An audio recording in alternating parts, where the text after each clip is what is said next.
Вы смотрите новости, в студии Иван Лазаренко. Коротко о главном в этом выпуске. Почти 300 домовладений подключат газовые сети в республике до конца этого года по программе социальной газификации. С сегодняшнего дня у граждан появилась возможность подать документы для включения в реестр коренных малочисленных народов через многофункциональные центры государственных и муниципальных услуг.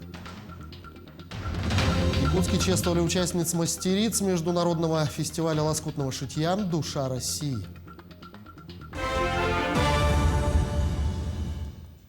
Почти 300 домовладений подключат газовые сети в республике до конца этого года. В настоящее время догазифицировано 38 домовладений в 5 населенных пунктах.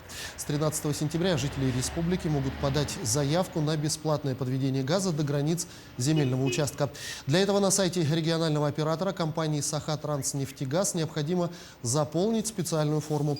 Отмечается, что подача заявления не означает автоматическое включение в программу. Специалисты проверяют заявку на соответствие требованиям.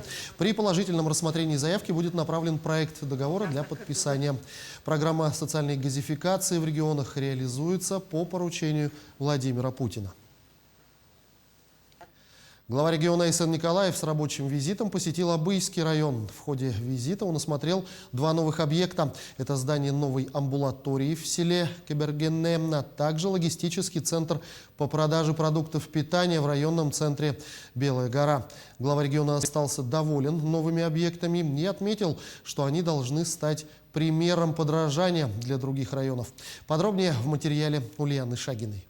Новое здание амбулатории имеет модульный тип с общей площадью в 107 квадратных метров. Оснастили новое здание мебелью и современным оборудованием. В амбулатории работает 14 человек. Это врач, фельдшер, патронажная сестра, акушерка и санитары. Такие амбулатории должны стать стандартом для других наших северных населенных пунктов, резюмировал глава района, который принял участие в торжественном открытии нового объекта. Вот после того, как модульная вот такая амбулатория построена, оснащенная по федеральным всем стандартам, конечно, душа радуется, там все и уже соответствует тем требованиям, которые как раз к врачебным амбулаториям предъявляются, вплоть до наличия на месте уже и круглосуточных коек, на которых пациенты могут лечиться.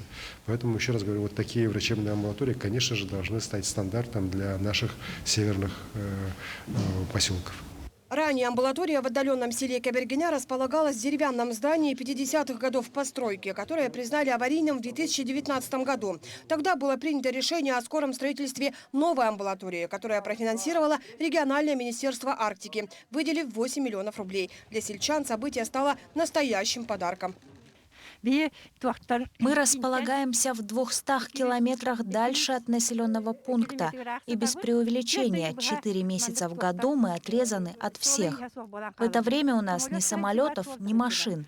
Поэтому аптека и амбулатория – жизненно важные объекты для моих односельчан.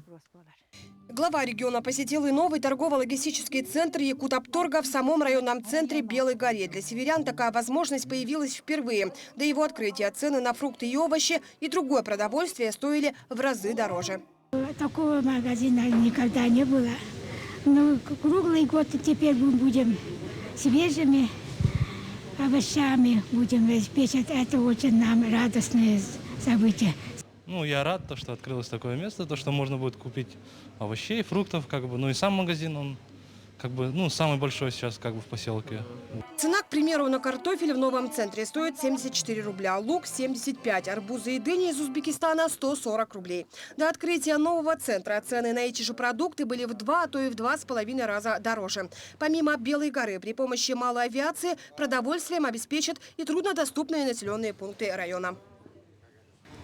Все товары, которые здесь представлены в магазине, на складах, овощехранилище, фруктохранилище, они привезены нашим судном Михаилом Мальчиком в крайний тур арктической навигации.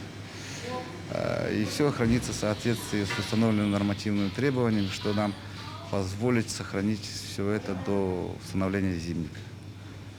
И при этом мы за счет перехода в навигацию, отказа от дорогостоящих самолетов смогли снизить цены и максимально приблизиться к ценам города Якутска.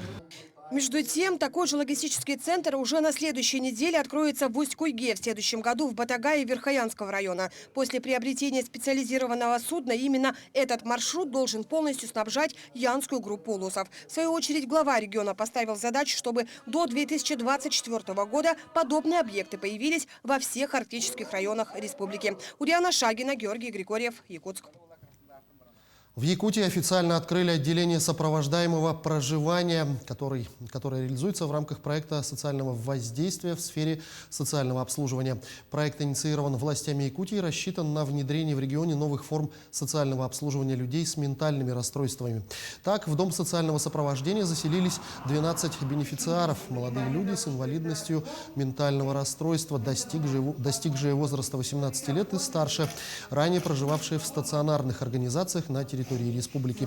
Они под присмотром работников отделения учатся социально-бытовым навыкам, чтобы в дальнейшем научиться жить самостоятельно. Бенефициары ходят на различные секции с социальными работниками отделения, посещают мероприятия, проходят этапы абилитации. Отметим, что участие в данном проекте бесплатное.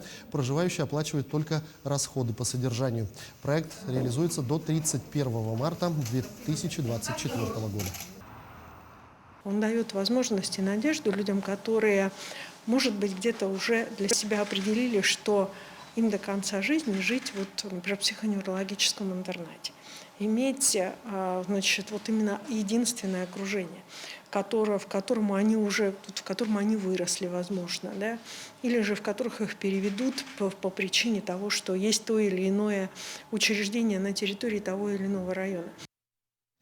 В Устнере прошло заседание с участием главы района.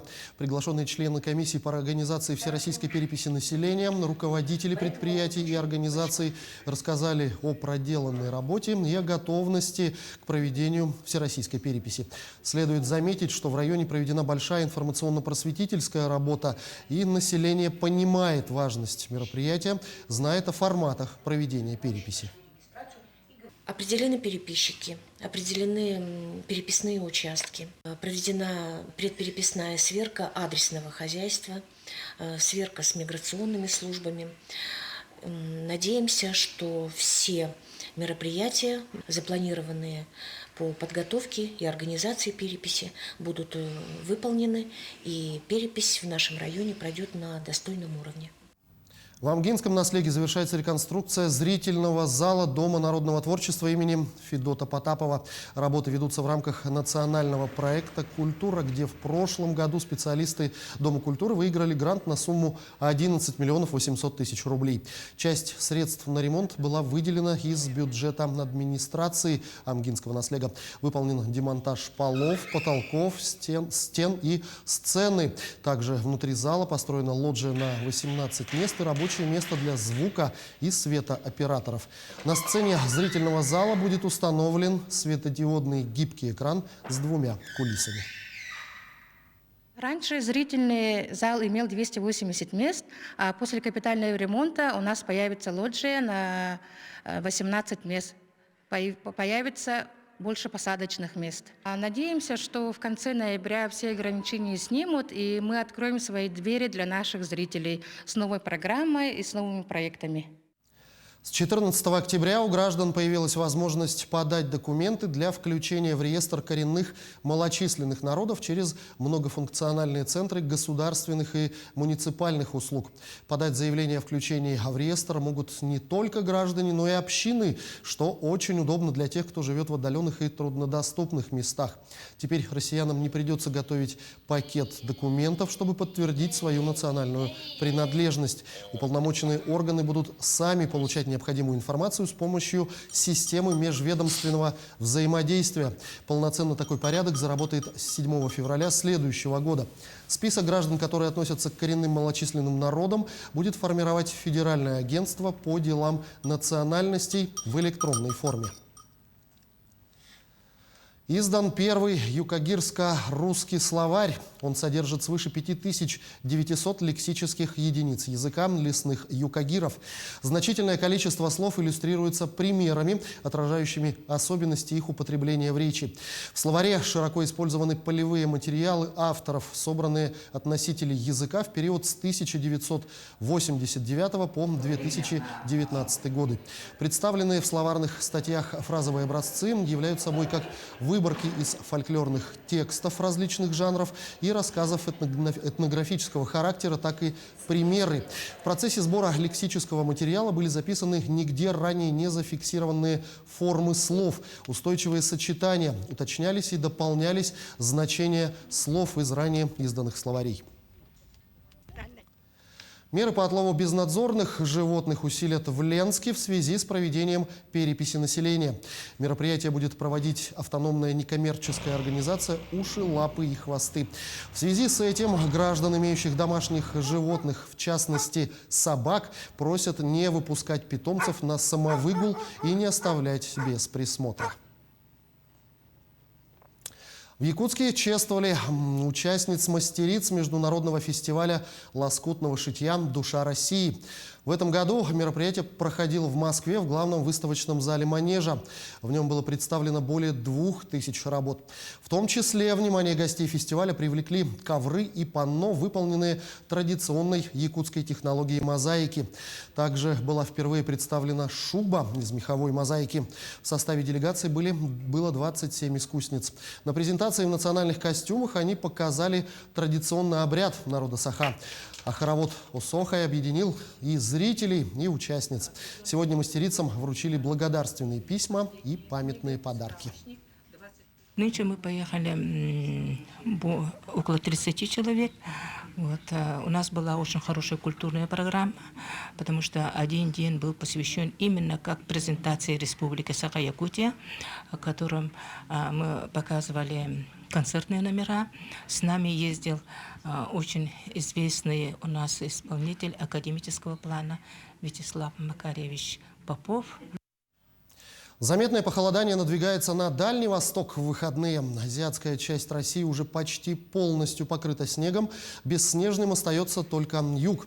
Но скоро на всей территории азиатской части страны выпадет снег. В гидрометцентре на России сообщили об этом. Заметное похолодание надвигается на Дальний Восток в выходные. Если еще в четверг, пятницу на юге Хабаровского края, в Приморском крае тепло, то в конце недели температурный фон не порадует местных жителей. Температура будет 8-12 градусов, то есть понизится сразу на 7-8 градусов.